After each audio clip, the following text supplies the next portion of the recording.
Real Hawaii Talk. Thanks for tuning in.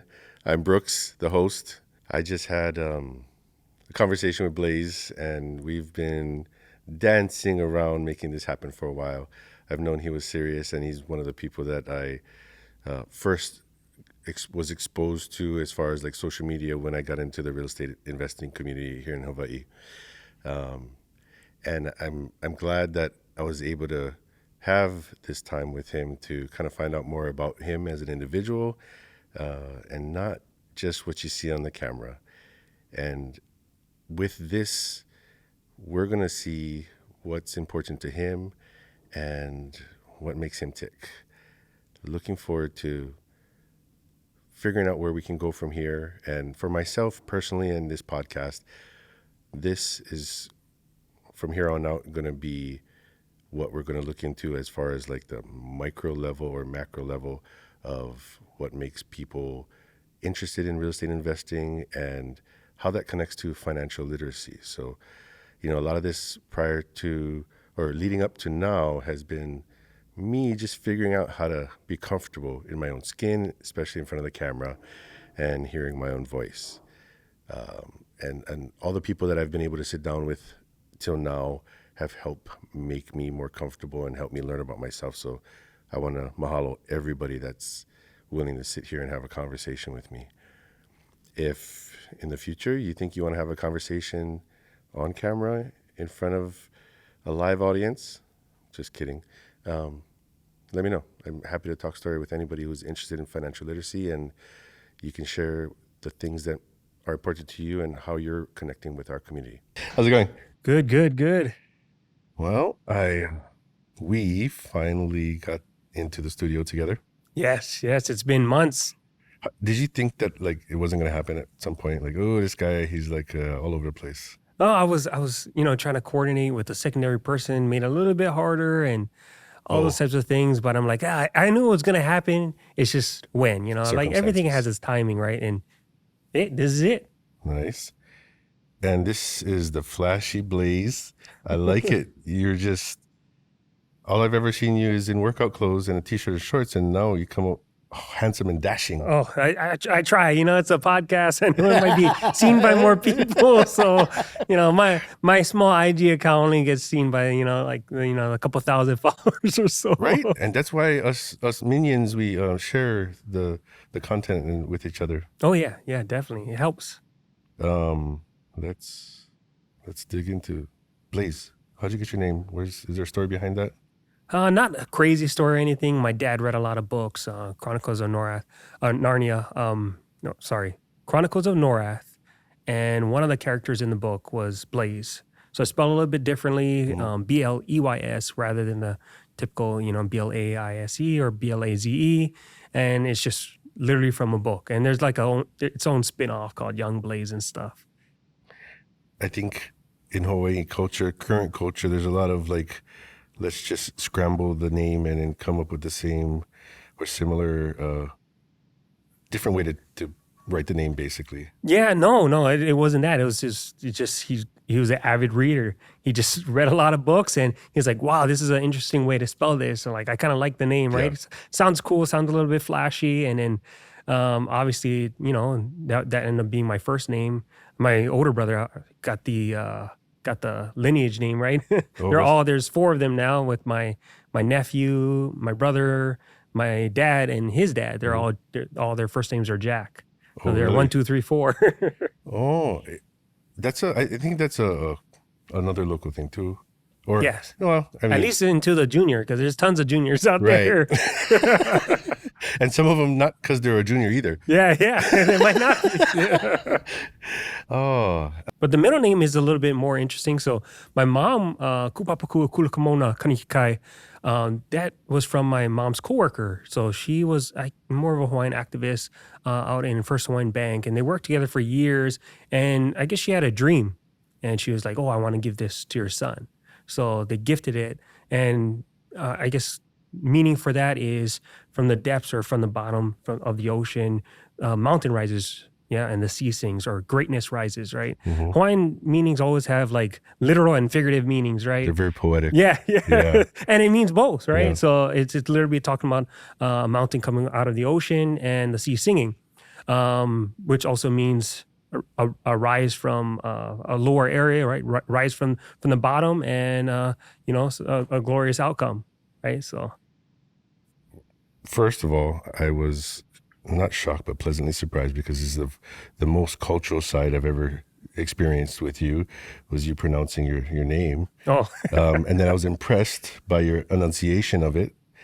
And then after that, what was going through my head was, as you were telling the story, that little cartoon skit, the I love you. oh yeah Right? yeah. Because coming up After from I me, saw that, I'm like, oh yeah. right? Okay. Oh, dude, I'm gonna think of you every time now. Like that. I just the way my mind works. It's kind of comical. And when they both came up, everything was Everything chanting together. happy, and Yeah. That leads right into like the togetherness. Yeah. So we know each other by the real estate community, the local real estate investing community, and where there's such an abundance of inclusiveness and aloha, and it's just, I don't know how to explain it, except it's just a very overall more positive experience, and it's something that we need more of in every facet of life here. I Yes, think. in every different community, different entrepreneurs aspects, but Hawaii's REI community is definitely stronger than a lot of other places. Yeah. And more giving, because a lot of times you want to hold your secrets, right? You want to hide them, you want to you have something in your back pocket. Right. But a lot of times in Hawaii, and our style, our Aloha style, we always share, we give, and we try our best at least. I think that's coming back is it's cultural. Yes, And the reason why we're able to be more comfortable with giving so much is because we know that the community, everybody's giving. So if you're always giving, then that means you're also receiving. Yes, yeah. So what got you into the REI community here? Real estate community, I was looking into it for a few years before. So I've been in the community for about 3 years now. But before that, COVID hit, right? 2020. I really saw that, hey, job's not going to take care of everything, right? I was a essential worker. That's what they call it. A lot of places have that, right? Yeah. But I was an essential worker. What that means is, if anything happens, you have to work. No matter what. No matter what. Yeah. You're always working.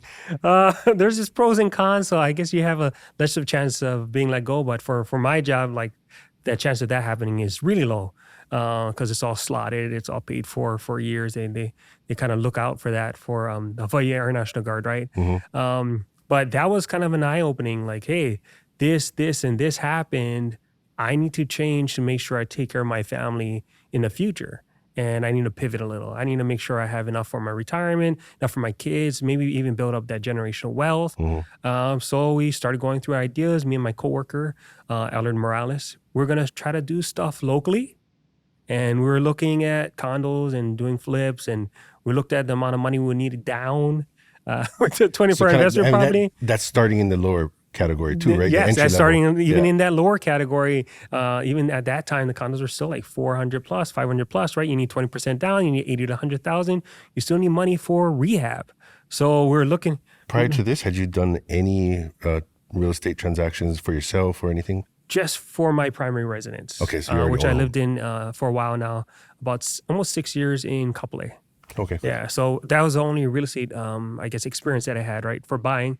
But I know for flipping and all that kind of stuff, I have uncles who are in construction for years. I have three uncles that are general contractors in Hawaii. So, I've had to, do some labor work here and there. Didn't love it, so didn't make that my career. But I knew what it took. I knew how much it cost. I knew all these things. But I knew, okay, here wasn't the best start for me personally. Right. So I was thinking, okay, is there a smaller market I can start in? I started looking around. We kind of, talked back and forth. I ended up finding a mentor named CJ Kalio. He runs WNN Properties. They invest primarily in out of state, in Kansas City, Missouri. Out of state, guess what? Homes are a lot cheaper. It's a good starting point, good entry point. Instead of homes that are, $1 million, you're looking at 100 to 200,000, right? So you're looking at a lot cheaper homes. You can make your smaller mistakes there. You can kind of learn, build up a portfolio, and that was the mindset. Interesting story about that. My wife actually met CJ before. She worked in a preschool with him, and he was one of those guys that always came in, one of those entrepreneurs like, hey, I'm doing this. Even when he was doing other products or other entrepreneur stuff. And what was he in preschool for? Preschool. So my wife was a preschool administrator at the time, and then his kids were in that preschool. Oh, okay. Yes. So they're at the preschool, and he always came in and out. And I guess my wife remembered that. Yeah. And she's like, oh, I told her, give me the information. Like that's exactly what I'm looking for. I'm looking to start in another market. Like send it over. So she sent me his website. I signed up for a one-on-one. We met up. I'm like, yeah, this is exactly what I want to do. Let's do it. And I got myself a mentor. And that really excelled my growth by far. So that's the beginning of your REI education. That was the very beginning. Wow. Meeting with a mentor and taking that commitment step. Was that with CJ? That was with CJ, yes. Okay. Wow, good. WNN has been super supportive and welcoming for me within the community too. So many of your members, they're just, I can tell who's a WNN member. Yeah. You know what I mean? Like you guys actually really have a tight bond. Yeah. And so I definitely can see the appeal and the benefit of working together like that, because that's like a sub-community, you know what I mean, within the REI community, and you guys are all just taking care of each other, especially since you guys have out-of-state focus. Yes. So how does that work? I mean, is it only Kansas City? Is there other areas that you guys are looking at or working to, or how does it? For them, their primary focus is in Kansas City, Missouri. So that's where they do their single-family home purchases. Okay. Some of it is wholesaling, but most of it is using the BRRRR strategy, right? Buy, rehab, rent, refinance, repeat. So they focus on that strategy over and over and over again. They build up their houses, so eventually they can catapult to something bigger. So they also have that commercial aspect, right? So where they do mixed-use spaces, retail, office, all those types of things. Even sometimes warehouses, just depends on what's available, cap rates, all those types of things. What makes sense? Yeah. And so even the commercial and the business, that's probably a lot more attainable on the entry-level side than it is over here, right? Yeah, so compared to over here, cap rates are usually really low, which means it's really expensive here. Can you explain what a cap rate is? Cap rate, the best way to explain it is your net operating income over the percentage or how much cap it is in your normal area. Okay. And what that does is, so let's say a 1 million and a 5% cap rate, you end up, if you divide that out, you end up, okay, this is the price that the property is worth here. Where over there, it might be worth an 8 cap rate or 7 to 8. So the prices end up being lower. Okay, and it's based off the area? The lower the percent, yes, it's usually based off the area, types of neighborhood, types of, sometimes it's also based off of types of commercial space, those types of things. What it is? Yes, what it is. So and lenders that's a way also for you to figure out where you want to be based off the cap rate. Based off the cap rate, yes. That's how you decide how much you want to buy something for. Yeah. Like, this is the typical cap rate. This is what I think the current NOI is, what your current profits is, right? Yeah. Okay. This is how much it's worth right now. Okay, if I make this a little bit better, this is how much it's going to be worth in the future. How much is it going to cost to make it better? Okay, this is a typical cap rate for this particular type of commercial asset and those types of things. So that's just kind of ways of calculating very different things. From the residential side. It is very different. Yeah. I mean, we still look at cap rate on the residential side. It's just not as prevalent as a metric you use. Yeah. Commercial, it's like, that's it. Because it's either you're renting it or you're living in it, right? Yes. On residential. Yes. Okay, yes. Gotcha. So, and then rates are more, not necessarily more standard, but it's a lot easier to figure out rental rates because you're not only dealing with, if you're only buying one property, you're only dealing with one tenant, right? A lot of times in a commercial space or even in the multifamily space, okay, you go from 10 tenants. Some of them have leases for 1, 3, 5, 10. Yeah. If you're looking at multifamily, you're looking at like 50 to 100 tenants, and you got to run it all. Oh, 1 year at a time, though, too. Only 1 year at a time. So it just depends on the type of asset, right? Yeah. That reminded me, I did property management for quite a while. And the annual inspections were always the one that everybody had a hard time with.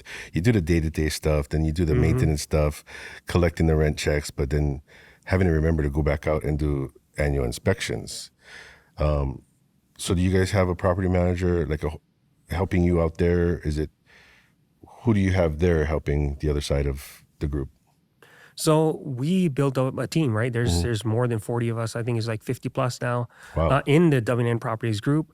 Vast majority of us are in Hawaii. There's a couple of people like CJ just moved to the mainland. He's living in Reno. A couple of guys live on the East Coast. Yeah. All over. A couple of guys in California. It just depends on where we can make that connection. Who wants to invest in this group or wants to join this group to learn, right? Because it's a big step. A lot of people think they can do it by themselves until they lose by themselves, and it makes it a lot easier to lose a lot less by using somebody else's experiences, by learning. So yes, there's a roadmap already. So we all, because there's so many people in the group, we all kind of join together, and we all pool resources. We have property managers we usually use. We have inspectors that we usually use. We have realtors we usually use. So we have all these team members that we use constantly. So it's a lot easier for us to be like, hey, we use this person, we like them. But we always make sure everybody interviews them on an individual basis, because I might like somebody for one reason, but chemistry. Yeah, you got to make sure you still have that chemistry, right? You still got to talk to them, and you still got to know how to build up your own team yourself. You don't want to always constantly rely on the WNN team or my team. You want to, because they can get overworked or whatever. They can get overworked. They could need to expand. They might need to downsize, but you want to know how to build up your own team. And that also brings me to the point where if you want to do this somewhere else, this is stuff you have to learn, right? These are the building blocks of building up your team members. That's part of the building blocks, building out your core four, your realtors, your lenders, right? Your property managers, your GCs, project managers. You got to build out this core team. So that way you know how to build this out somewhere else if you want to expand somewhere else. And that's what's really helped me expand doing stuff here. Expand, like what else are you doing that you've kind of added to that WNN philosophy? Well, locally, of course, I have my own businesses, right? So locally, we have a lot of projects going on. Actively, we have 14 projects going on in Hawaii, right? So we as in you? Yes, yeah. Okay. Me, yes. Usually there's maybe one other person. I'm working with my uncle, who's one of the general contractors, Elite Construction Management, for most of the stuff that's on Oahu and on the Kona side or the leeward side of the Big Island, Hawaii Island, right? He does all the work for those for us. Yes, that's good. I didn't know that. Yes, so we have a team member. We have a core team member as a part of our team that I partner up with often. Okay, right. So another person, he's always on the podcast, is Fuzzy. We have two that should be hitting the market in the next week or so. Just in case this airs another time, it's September, so it should be pulling out in September, going on market sometime this month. We have some other properties with Kalai Alfred that should be hitting the market in the next 2 weeks. So we have maybe four properties that should be hitting the market this month in September. We have a couple of other properties where we'll be hitting the market next month in October. We also have a burr out in Waianae that we want to keep, so that way we can. You want to hold stuff, right? You want to create generational wealth for yourself. So we have one more in Waianae that we want to hold on to. That should also be done in October. So out of those projects, we have active projects going on everywhere. We have our project in Waikoloa, and again, Jesse's running that one. That is in, of course, that area, that subdivision. We have a luxury build that's still in the permitting process, more north of that, north of Waikoloa. We have another one that we're waiting for permits in Kapolei, up Makakilo. So, but that one's still waiting. How are you keeping track of all this? hard work and a lot of time and effort. So what's your so all these projects, you can't be in everywhere all at once. Yeah. What's your strategy on collaborating or partnering, and what do you typically, what's your strength, I guess I would say? Sure. To do all these projects, I think the biggest thing that you have to do is build out, like I was talking about earlier, your core team. So like a trust for factor. a trust factor with these team members. So again, I have a core team member for a lot of the projects already. That's with Jesse and Elite Construction. Okay, that's your uncle, which is my uncle. Yes. So we have a huge that build out is a huge core of our team itself. Your foundation, right? Our foundation. So we have that going, which helps immensely. That, having him already go. So he's a main general contractor. Having a general contractor that's licensed and that's ready to go, that knows what they're doing, that's done this before, makes a huge difference versus working with some other handyman or doing it yourself. Real bumpy process. Yes. It's it's more bumpy. So we, at this point, maybe before when I first started, we would go towards the handyman special, maybe for small stuff out in, and that's because you're being more price conscious. Yes, because we're being more price conscious. We were looking for what's cheaper, right? But now we're looking, okay, what makes the most sense? What's going to give me less headaches? So we try to find core team members that are like that are already set up. Even the stuff we do in Hilo, okay, Fuzzy does most of the project management. Okay, he's been doing it for a while. So that helps a lot, right? Yep. Also, the other stuff we're doing, we choose core team members that we trust that's been doing it, that's local. A lot of the vast majority of the people are local people working. So we provide jobs for all these people too. Yes. What was that saying? You can have it fast and quick, fast and good, and it's going to be expensive. You can have it good and cheap, but it's not going to be. Scratch that. I can't remember that. Pretty much the saying says, hey, if you want it slow and junk, it's going to be cheap, right? Yeah. If you want it fast and if you want it fast and good, it's going to be expensive, right? Yeah. That's what the saying goes. There's an actual way they put it, but that's it in a nutshell. That's such a salesy thing. I'm not going to remember that anyway, because if I was to use it, it'd be like, oh, what a goofball. Yeah. But I was just trying to think of it in my head anyway. And you know what? Those are all the people that I've met and I like to surround myself with too. Sure. But I hadn't known much about what you've got going on,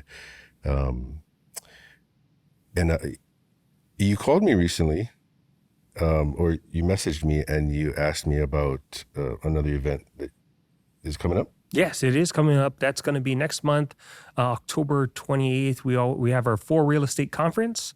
And we're going to have you as one of our speakers so that should be good.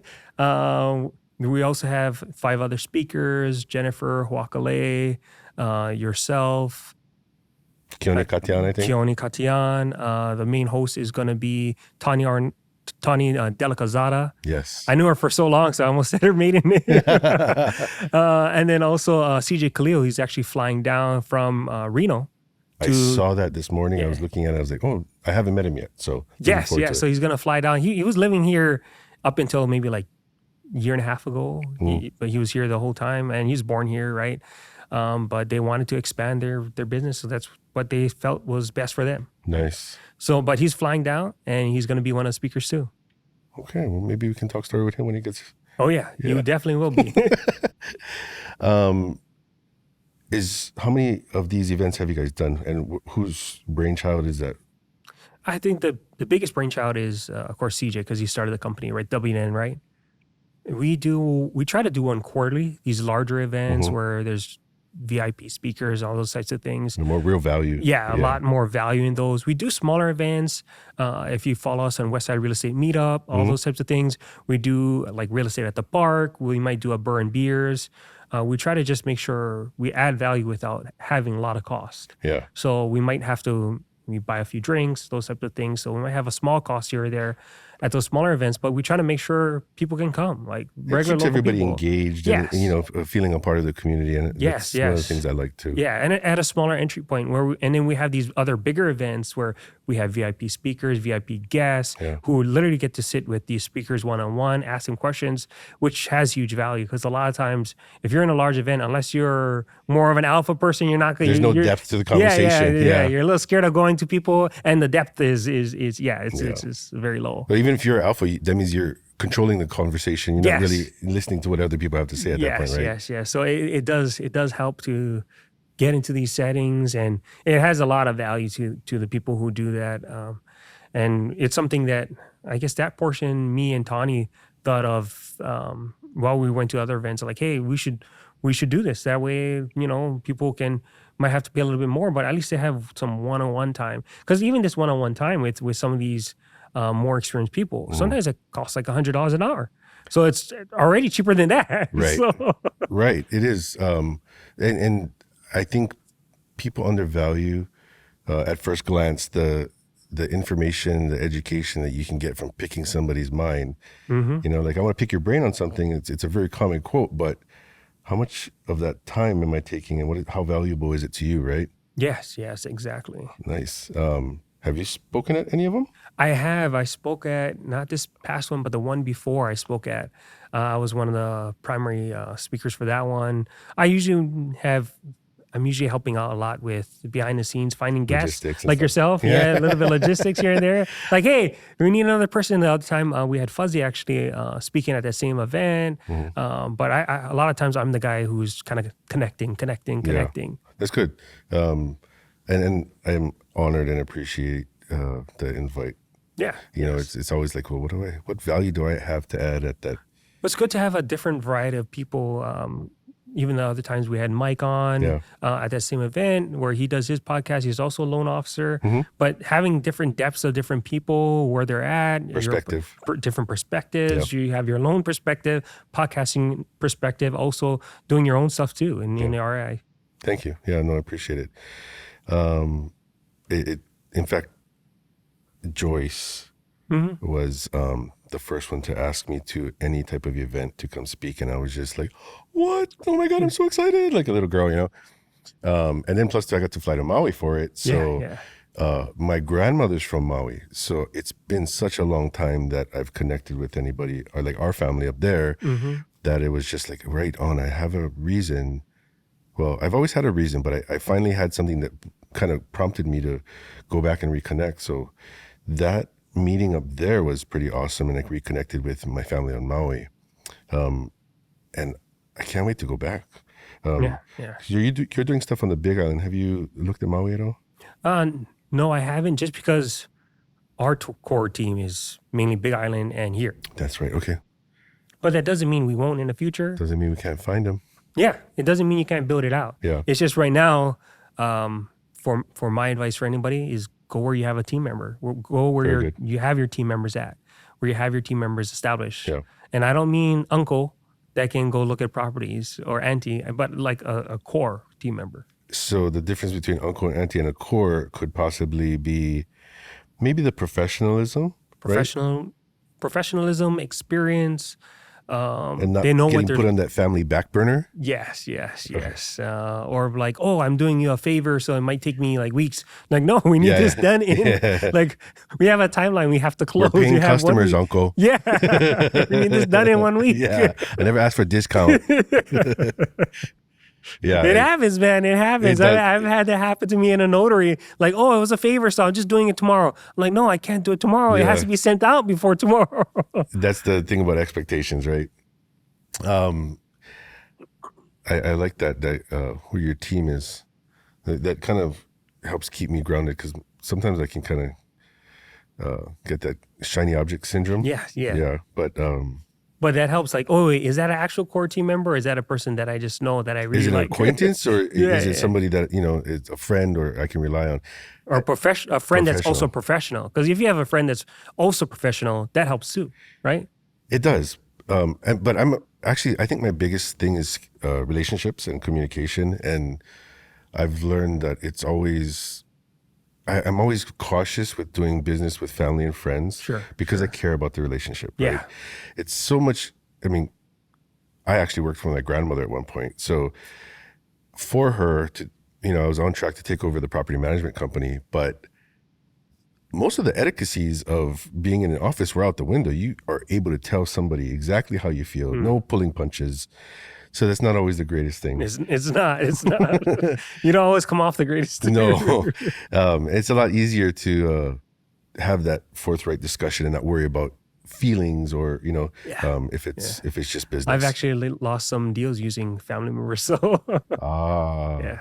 Well, so sometimes it helps to have that little bit of a disconnect. Like, no, I want it done this way. Yep. And if it's just a professional person that's not a family member, right? Yeah. It's easier to tell them that. No and emotions then involved. There's no emotions involved, and they'll just do it. Yeah. Versus somebody who's like, oh no, questions you, like, no, we don't usually, like, I understand this is not something you usually do, but this is something I want to do. This is what I'm asking for. Yes, so, yes. Customer service. Yeah. Yeah, customer service is a big one. You know? Definitely. It's the way that you feel working with somebody. So if it's a good experience or a bad experience, that's what leaves the lasting impression. I think my experience, there's a lot of experience I just said. My experience is that I am able to make friends out of clients, but not clients out of friends. Yes. That is a difficult thing to do. Yeah. Your biggest believers are often not your direct circle. Yeah, it's usually outside of that. Yeah, correct. If anything, just besides my uncle, besides that, I haven't really worked with any other family members before. Oh, or successfully worked with them. Yeah. Speaking of family, do you have a family? Yes, I do. I'm married. I've been married for 12 years already, so a little bit. Nice. Yeah, 12 years of marriage, and I have two daughters. Oh, great. How old? One is 13 and one is 7. And the oldest actually goes to my alma mater at Kamehameha. Oh, right on. Yeah. Okay, so you went to Kamehameha. Yes, I did. Yeah. Let's talk about that a little bit. A lot of times when people like introduce themselves and they're like, oh, you don't, I always tell them, oh, I'm from Nanakuli, which I'm from. I'm from Nana. I lived there until 5 years ago, my whole life, right? That did not register till you said it again. Yeah. So I'm from Nanakuli, okay. And people are like, "Nah, you don't look it." And like, "Oh, I don't know. What do you mean I don't look it? You don't act it. You don't act it." It's more like that's what they mean. Like, you forgot your chain at home where's today. the gold chain? Yeah, Oh. where's the gold chain? Where's the black tea? Like, oh yeah, I forgot that one. I don't have that stuff. I don't spend money on stuff I don't need. But I get that all the time. And usually what my explanation for them, I went to Kamehameha schools. And they're like, okay. I get it. You uppity, yeah? No, just kidding.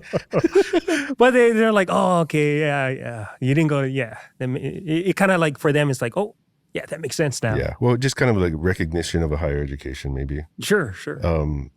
Because I had that. Not at Kamehameha. I really wanted to go Kamehameha. Growing up, I wished I had more of our culture, sure. Throughout that stages of my life. But my mother did put me through private schools. Okay. So I can, and then I went from St. Louis 8th grade to Honoka'a 9th grade. Okay. Yeah. So just from private to public, and I could feel the difference of just the environment. But I mean, I know so many people that are successful and smart and grow up in public schools. Yeah, what really makes a difference is your household. Home. Yes. Yeah, your home, your household, like you said, your family, right? Yeah. Your environment, your upbringing, right? So that makes a bigger difference in the school itself. But the school helps a lot, right? Because my upbringing wasn't necessarily the best, but because I went to that school, I didn't fall into definitely a worse path. There was other paths that I could have went on that were way worse. I had a lot of paths to explore going into 9th grade public school that weren't available to me before. So I definitely understand that too. Yeah. But I think it was at the right age for me because those were the experimental ages anyway. Sure. And the foundation of what I received was younger. But I think the progression is there.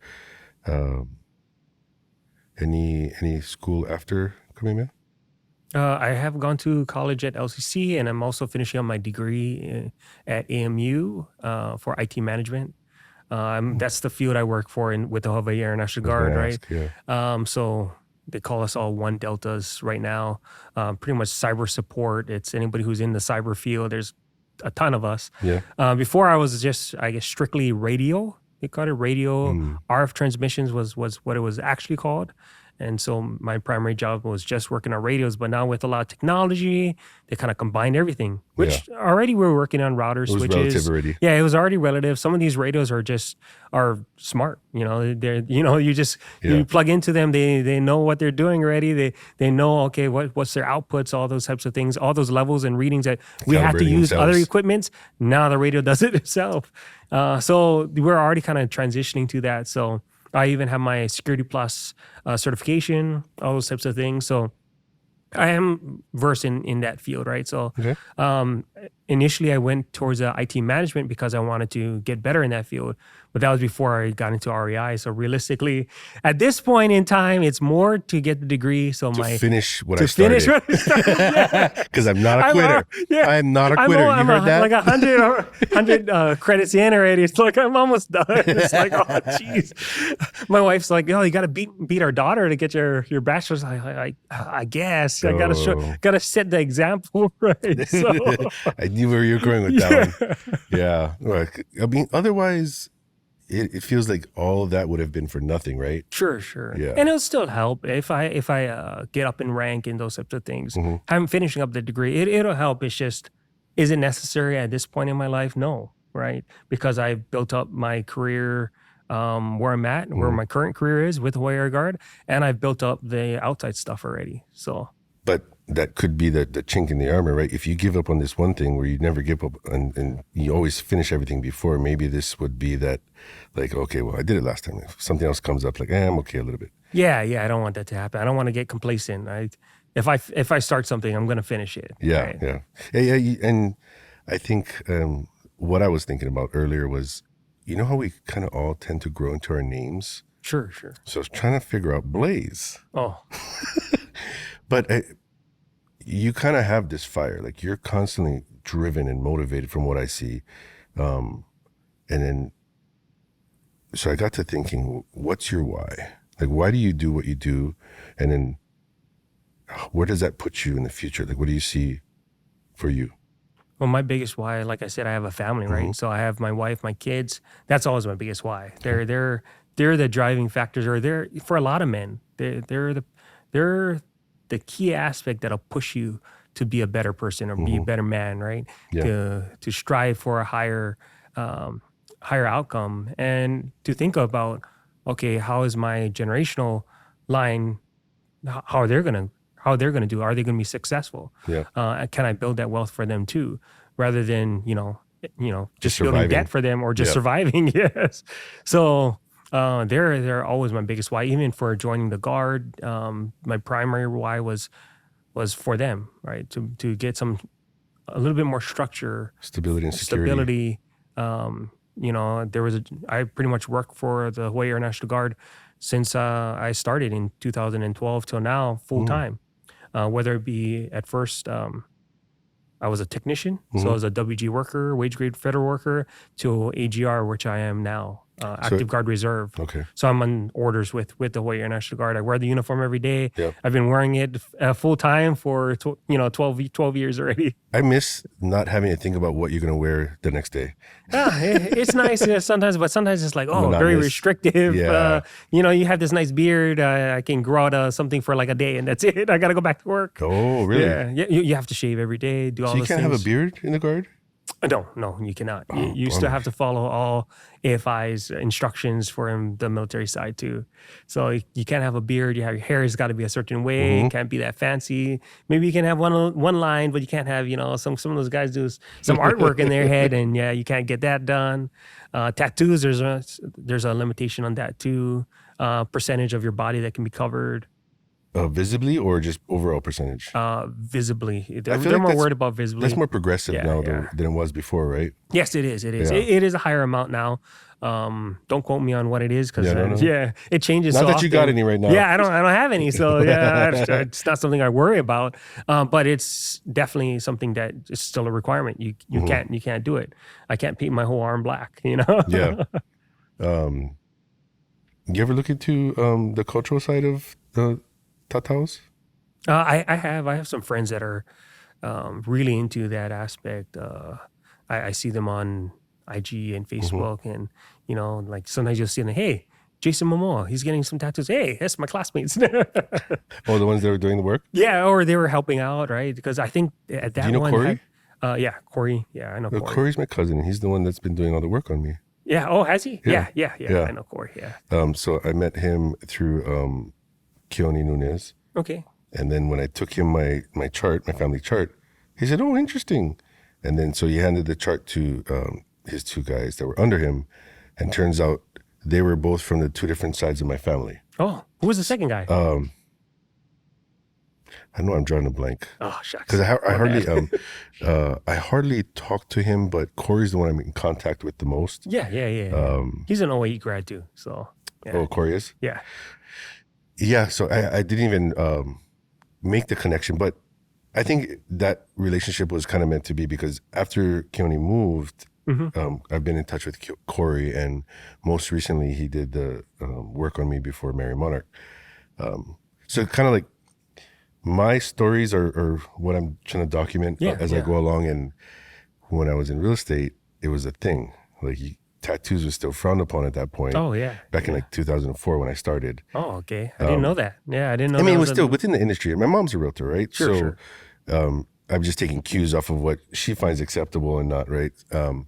But then as time kind of went on, it's like, hey, I feel like I want to be more authentic. This is me on the outside, And if you come to Hawaii and you're not comfortable with a local guy with traditional or cultural tattoos, then that's okay. I'm okay with it, Sure. And to be honest, if you're not able to blend into the culture, at least in an aspect, right? Even if you're from the mainland or from somewhere else, if you can't appreciate or respect the culture, where are you going? Like I wouldn't move to the Midwest and try to, hate on their culture entirely. You end up not fitting in because you're, maybe it doesn't make sense to me, at least. Yeah, I mean, not that everybody has to get a tattoo, but I like. There are cultural aspects you have to respect when you come into here, right? So there's certain things you don't do. Like a lot of people, for a lot of the briefings they give, like to these military guys, they come down like, oh, don't go to Waianae. A lot of times they don't go to Waianae is because they're disrespectful when they go there. They litter. They don't treat other people nicely. They're rowdy. But if for people everybody else who I know who are respectful, a lot of times they get invited to the cookout. They're like, hey, you want a beer? Right. Like, yeah, oh yeah, I'll take a Heineken. They'll be drinking with them. Yes, they fit as right long as in. they're fit right in, as long as they're respectful. Yeah. And then you kind of again blend into the culture. You accept the culture. Like, hey, hey, you shouldn't be doing that because it's disrespectful. Stop doing it. Why would you do it? Like, doesn't make sense. Yeah. Well, unfortunately, some people's common sense and etiquette and manners aren't common. Yes. Yeah. But that's funny you say that because when I was in real estate, that was the one thing, because my ex-wife is from Chicago. And so there's, she felt uncomfortable over there. And I think it was kind of a stigma for a while, but now it seems like everything's more accepted or a little more awareness. So it's funny you said that about the briefing and they actually have that as part of the briefing. That's a real thing. Yeah. And then plus I'm from that side, so you giggled. Yeah. I always laugh. Like and if anybody asked it, I was just telling them like, hey, be wherever you go. Like you go to the bar, be respectful to other people, as long as it doesn't matter respectful. if it's here or anywhere else. You're at somebody else's home. Yeah. Yes, exactly. You're in somebody else's environment that they're regularly in, and you're just, imposing messing yourself. up the energy and the vibe. Yeah. Oh, not a coolie, huh? And so where do you live now? We live in Kapolei now, so a lot further. Yeah, or a little bit, a little bit closer. We're just really tired of that traffic. Yeah, it was Is it a little bit worse when you get past like Kapolei? It's way worse. Yeah, that's the whole like That's where all without traffic going from Kapolei to where I live to like the high school. 'Cause I coached for years for Nanakuli High School for the football team, right? For the varsity and JV. And it would take maybe 10, 15 minutes at most. But because it's not that far. Sometimes less than that. But I assume there's lights, so it's 10 minutes. Yeah. Easy. But if you're driving there after 2:30 or after school gets out, traffic starts piling up. Good luck. Sometimes all the way to Honokai Hale. So from Honokai Hale, Ko'olina, all the way to right around like the shopping center on Food or Second Save over there. There's traffic all the way to there. Then it starts clearing up, and there's traffic again towards Waianae. So Yikes. it's just because there's so many schools in that one area, right? So the congestion of everybody going there's right around congestion there. of people going in and out, people crossing the street, all the kids, which we want everything to be safe for the kids, Yeah. right? But there's elementary school, middle school, high school, all in the Nanakuli Valley. It's all there. There's just multiple. Concentrated. Yeah, it's all concentrated preschools. They're all right there. Coaching. Do you coach for WNN? I'm an advisor with them. Yes. Advisor, yes. So my ADHD kind of goes back and forth like a bad movie. No, it's all good. So do you have any people that you're coaching right now? How does that work? Currently, I only have one person, but it's per phone call. So right now, when they need the help, they already prepaid for 12 calls. Okay. We set up another call, get them situated, and they go from there. Like, hey, once you get to this step, or if you need help in this, this, and this, let's schedule this next call. So some people, they'll pay for the full mentorship. So my last mentor that I had, they paid for the full year. Yeah. 52 weeks where we have one-on-one calls with them for the whole time, or when they need it, at least, right? Wow. At least once a week. Sometimes they text, right? Those types of things. Sometimes they go on a contract, and then maybe we go through the contract. We'll go through things. We'll go through inspections with them. All those types of things. Nice. But it helps a lot. Yeah. So one-on-one coaching. But it also, if you don't get filled, if your cup doesn't get filled from that, it takes a lot out of you. Oh. Yeah, because you have to give a lot, right? You have to give a lot of emotional effort for them, but it can drain you. Yeah. And it's definitely not my biggest forte. I enjoy it. I enjoy But teaching, at a certain level, right? but at a certain level, and it's got to be with people I know. That way, it doesn't. I don't It's get not so much drained of a as challenge much. either. Yeah, it's not as much as a challenge. Yeah. Yeah. Yeah. And, it is, people don't realize that it can be draining, and maybe draining in a different sense too, not physically, but just emotionally It's and more mentally. emotionally, yeah. Yeah. Which does attack physically once in a while, right? If you're too drained, if you're It too can. empty. Yeah. It crosses those borders. I feel like you can actually manifest like sickness from being overly drained mentally and spiritually. Stress, yeah. Yeah. Stress can easily manifest other ailments physically, right? And then having a foundation spiritually, I'm Christian, I go to church. gonna ask, That nice. helps a lot. That's a huge foundation for me. Physically, I work out. I tend to work out at least 5 times a week. I do some cardio, even though it might not look it. Stop it! You're embarrassing me. No. That's so funny. You'd have PT for work? They do have us. We actually have a decent gym up where I work, since it's such a remote location. So sometimes you'll see me filming in like a gym area. Yeah. It's actually at work, since it's usually after hours at like 8, 9. Things are slow. There's nothing going on. So, that's my time to do whatever I want to do. And I spend my time working out, strengthening myself physically, strengthening myself emotionally too. Doing those things helps out a lot too. Creating these videos, creating content, really trying to build, trying to learn. Sometimes I'll listen to podcasts while working out, those types of things. Yeah. I'm constantly trying to build. I'm glad you said that too. Your content, I remember first coming in and seeing you and speak, and you were really consistent. How has your content played a role in all the things that you have going on? I think content has helped a lot building my business, right? Building a reputation, also finding other partners who want to work with us as lenders. Yeah. The content has helped tremendously. Is there a certain strategy, or did you learn a certain way? Because we're talking about coaches, right? Or you're just, that's one of those things that you're kind of like learning on the job type. It's more learning on the job. I did have some help from one of the speakers, Wakale, for a Nice. few calls, like 2 or 3 calls, kind of get myself at a nice little stable point. And then from there, I just kind of learn as you go and learn as you go. I think the biggest thing that people make the mistake of is not doing anything or trying to get to this perfect level of content, which is nice, right? But a lot of times you got to pay to get it to that level, right? But it's better to be all right with excellence than try to constantly strive for perfection because you'll never hit it, right? So you have to be okay with not everything being perfect. Post, just post. Like if this is something you're actively doing, if this is a business you're actively engaging with, you're excited about, post about it. Like, and the thing is, it only has to be 15 to 30 seconds. Don't overcomplicate things because people's attention spans are short nowadays. What'd you say?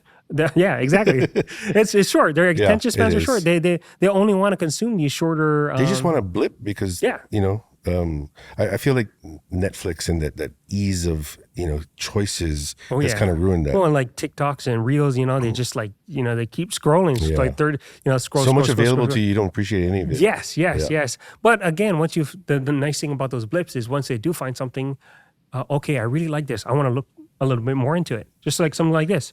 Maybe there'll be a little blip in the future. But they're like, hey, I want to watch that full episode. It's a seed. Like, it's a seed. It's a seed. It's a seed that will grow. So one of the things I noticed about you on your social media when I first saw what you were doing was that you were comfortable in front of the camera. I was like, oh, this bug is putting his face right out there and it's no problem. And I was nervous about that. Sure. So what would you say to somebody that's like, how did they get over that? Even my coworker, my friend, he's often on camera with me, but he was also uncomfortable with that. And I told him, like, realistically, you are the face. Yeah, people will trust you before they trust the business. Yeah. So if they don't trust you, they're You not are going the to trust the brand. business. You are the brand. Like, you have to put yourself out there once in a while. It doesn't necessarily mean you always have to be the one out there. But if you don't put yourself out there, people won't know. Right. They'll just... You got to remind them that you got to remind them this. what you do and how you do it and all those types of things. You got to remind them that, hey, I work with other people. If you want to invest with us, let us know. Otherwise, they'll give their money to somebody else. So like, hey, you could have just worked with me. Like, like we have these projects right here. Yeah. But how would they know if they you won't don't know say anything, if you don't say anything. They will not know. How would they know, right? Unless you're constantly seeing them and constantly talking about that, they'll never know. So you have to put yourself out there at least to an extent where people will know what you're doing. So it's kind of like a social networking, right? Sure. Like a digital networking. Because if you're in a room and you're constantly meeting with people, which is, traditionally how things were done before, you understand they're doing these things on a regular basis because you get to connect with them. Yeah. But now the connection is the social media, but you got to put yourself out there, not just necessarily regurgitating or posting, sharing other things that aren't yours. Yeah. Well, I mean, it does help to share other people's content, right? So I often share your guys' content. Same. And, I'll share here and there. It's just, but they have to know that you're doing it. Right. Like, otherwise you build credibility for the other person. You want to also, on top of yourself, you want to build credibility for yourself. For your brand, and your brand. Okay. Edit that out.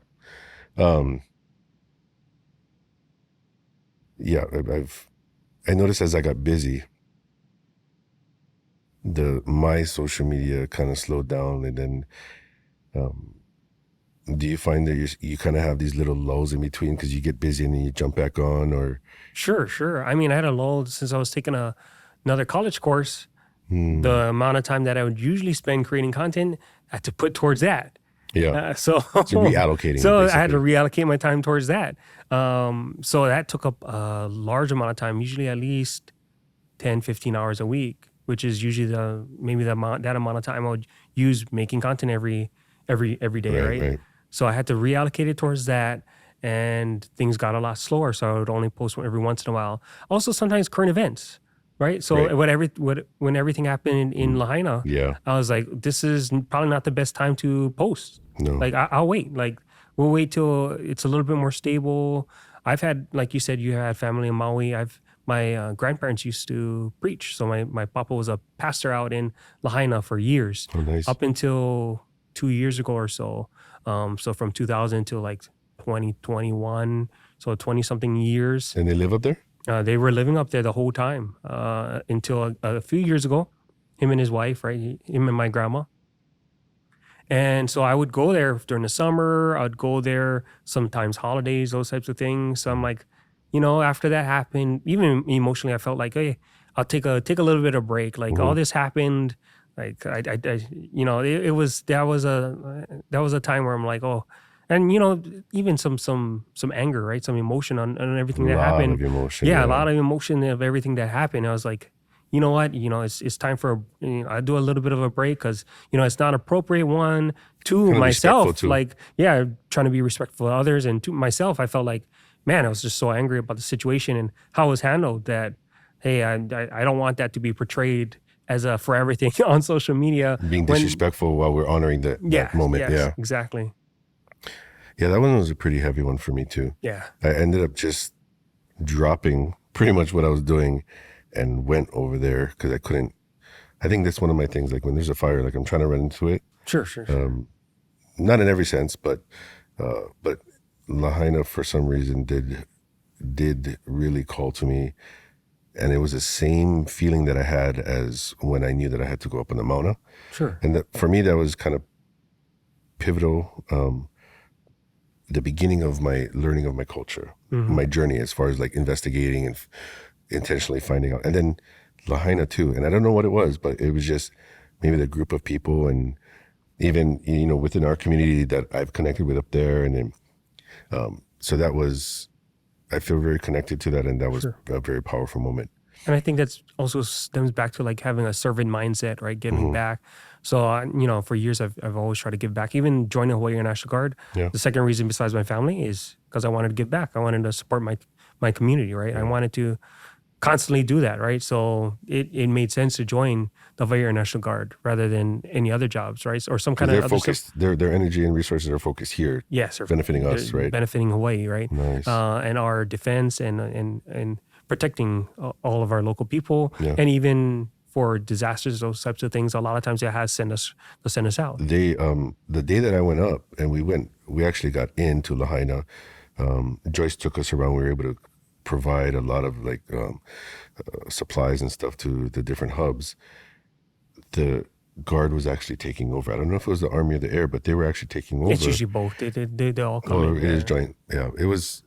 So it was nice. I mean, having one, I guess, unit or entity, just kind of trying to keep everything peaceful and. Yes. I know it was a touchy situation, but it definitely was, and I mean, but I'd rather our people handling that than some out of state agency.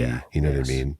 And all the Guard members, they're all local residents, right? They're all, or vast. There's some that fly in here, but that's a handful only. Majority of them are from here, lived here all their life, and they want to serve and they want to give back. And a lot of them are traditional. They go 1 week in a month, 2 weeks out of the year.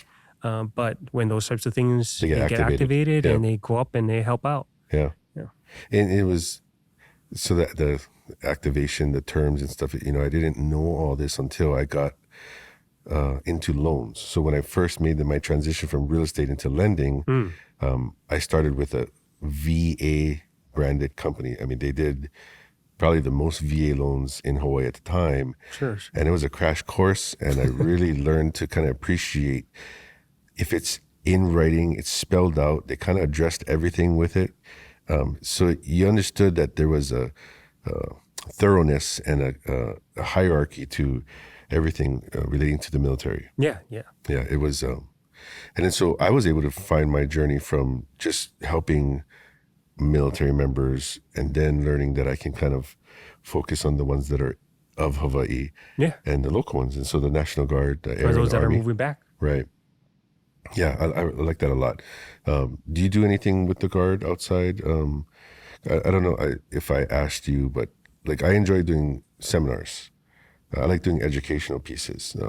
So if there's ever anything that you want to talk to the Army or Air Guard, do you guys do anything jointly, or you would be just Air?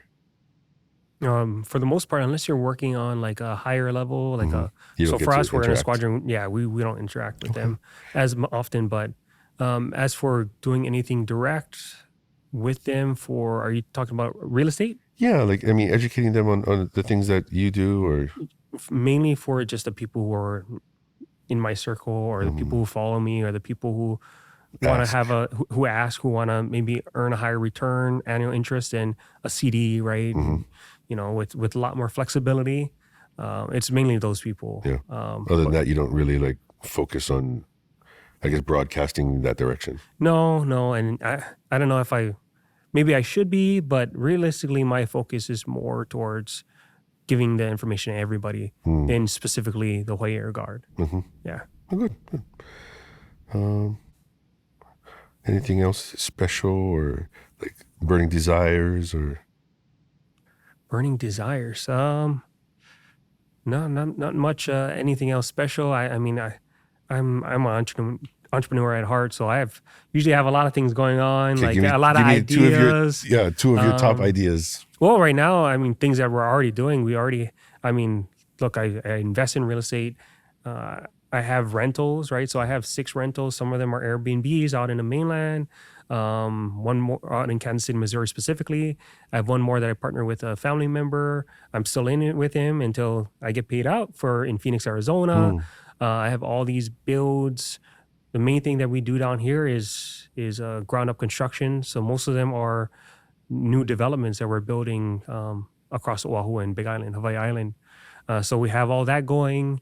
I'm an advisor. I also Ideas on stuff that you're not currently doing. Okay, wait, I wasn't done with the stuff. Okay. I also have a couple of tour cars. We have 2 on. I have 2 on island. Oh, yeah. And then I have me and a friend. We have 7 more on the Big Island. You do? So yeah, we have a fleet over there. So Oh, we I have gotta call all these you. aspects. Yes, and Might as well rent from you when I go. can. But we have all these things, and besides that, again, eventually I want to do something like this, have a little podcast of my own in the future. Yeah. What would you base the podcast on, or what would you like to discuss on your podcast? I think it would be more real estate related, because that's a lot of my network. Yeah. But I wouldn't limit it to that. That doesn't make sense to limit something to one aspect only for me personally. Yeah. So it'd probably just be anything Hawaii related, businesses, entrepreneurs. I could totally see you. All doing those types that. of things. I like talking story. I can Yeah. talk for hours. I'm part Portuguese, so I think we all are. I know literally too. Yeah. What's your ethnic makeup? So mainly Hawaiian. I'm also Chinese, Puerto Rican, Portuguese, and I have a whole bunch of other stuff in there. Whole mix. Mixed plate is Yeah. the theme here. I've got I'm quarter Hawaiian, quarter Japanese, quarter Portuguese, and the rest is kind of the ones that I got tired of repeating. Yeah, exactly. Yeah. But I just usually say the main ones, the bigger ones. The ones I identify with the most. Yeah. I'm looking forward to that. I would like to. You're very entertaining, and it's easy to watch. You're high energy, so it's like I can listen, and you articulate, what you're trying to communicate. So definitely looking forward to that. Yeah. It'll be an exciting chapter, right? Right now, I'm more focused on my day-to-day job and all the builds that I have, so I don't have that that bandwidth to do all of that. Yeah. But it'll change in the future. Well, like you said, you have to reallocate some of your Yeah. time, right? And which is why the content kind of backed off. I think everybody's kind of in the same boat. I'm trying to work more intentionally on my content, because even these podcasts, it's just trial and error. I've just been kind of coming on, haven't really been any structure. I've found a good production crew, and that's a level up from what I was doing before. And so just trying to grow and get better at it, and whatever it is that you're doing, just kind of master what you're into. Yeah. And what that reminds me, one of the other things I wanted to compliment you on is, I think it was the West Side meetup we were on. You were able to communicate loan features really well. And I was like, who's the lender here, buddy? Yeah. But it reminded me of something my mom said when she was teaching me real estate, is in order to be really good at your job, you got to be able to do other people's jobs too. Yes, absolutely. Right? So you have to know those aspects. Again, even when I build out these core team members, it's not like I'm not integral into all these. Otherwise, how would you know who to pick? Yes, right? exactly. So I know a little bit about, of course, loans itself and what works, what doesn't work. I'm in the field, so I'm talking to realtors, see what they're looking at. I'm watching the market. I'm doing all these things, even for aspects on the general contracting, project management side. I'm still integral into that team, whether it be to make payments or check that work is done, check timelines, all those types of things. So it's not like I'm doing nothing. It's I'm always actively doing stuff. Do you micromanage, or are you just No. I'm just like, hey, or for something, we're supposed to hit certain timelines by a certain date, right? Hey, this is supposed to be done this week. What happened? We're trying to figure out, why didn't we hit this timeline? This and this happened, So you're very organized. Yeah. So since this happened, it got pushed back. Okay, it's fine. Like, at least we know why. Can we fix that in the future? If we can, great. If we can't, like, if this is a one, those situations happen all the time. Things slow down. We just got to move on, move forward, try to push faster in areas that we can. Yeah. Problem solving is big. I think in that sense, we'd probably do really well because it's together. If we ever did anything, I break it down to like the Innovator and The Integrator. Sure. Yeah. I think we're all a little bit of both, but Yes, you're going to have one of your more core strength that's prevalent. And I have a business idea. I'm going to share it with you after this because I don't want to announce it to everybody just yet. And it's along the lines of the stuff that we've been talking about. Yeah. So I personally feel like everybody comes into the REI community thinking that they got to project manage, or they got to do the flip, or they got to do the whole thing. And I want you guys to know, like, you don't have to. I haven't done a single project by myself, nor do I want to at this point. Yeah. I like being able to do all the other things that bring my life meaning or purpose or, gratification. And I couldn't do that if I was managing projects. Sure. I like investing and being a part of it. And that's the community I want to, integrate with. But there's other avenues or other aspects in the community that people can get involved in, right? Absolutely. And also, you might just need to find the right partner, right? That's Maybe they're better at one aspect than you are, or they're more, they're more in tune to it, or they're actively into it. So boom, hey, this is your thing. You do it. Like, I'll help out where I need to. Yeah. And besides that, take it away. So investors are open. They're into open relationships. Well, it's been a pleasure. I appreciate the conversation and rolling with the free flow of it, and not, I want to get organized with a lot of the things. So that's one of the things I want to talk to you about as far as doing some work together. Yeah. Looking forward to it. Yeah. Thank you. Mahalo.